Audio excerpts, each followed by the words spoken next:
Là, quelque part, comme vous dites, il n'y a pas besoin de point d'interrogation sur le titre de ce reportage, puisque c'est une affirmation avec des pseudo-experts qui n'en étaient pas du tout et qui avaient juste pour but, une fois de plus, de culpabiliser. Il n'y avait pas un champ, on va dire un échantillonnage très objectif. C'était principalement des Blancs face à des Noirs, des Blancs, des Maghrébins, etc. Il n'y avait pas à moitié des Blancs et à moitié des Noirs Après, face aux trois. en plus ça, on rappelle que par exemple, la communauté turque en France, elle est à 97% endogame. Et en fait, on vient jamais lui faire ce reproche-là. C'est-à-dire Bien que sûr. c'est des analyses, mais jamais on va lui reprocher. Par contre, c'est souvent le peuple de souche de France à qui, lui, par contre, on va lui reprocher finalement de rester contre lui, de pas aller vers les autres. Et finalement, c'est toujours la même communauté qui doit en fait s'ouvrir aux autres, tandis que les autres ont le droit en fait d'avoir cette, on va dire, cette communauté entre eux. Et ce qui est intéressant, c'est que ça me fait penser, peut-être que vous connaissez, il y avait un sociologue américain qui s'appelait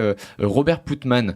Et Robert Putnam, c'est un sociologue qui a analysé donc la société américaine et qui démontrait, en dehors vraiment de l'idéologie, qui démontrait que plus la société était multiculturelle, plus le lien de confiance entre ses citoyens chutait.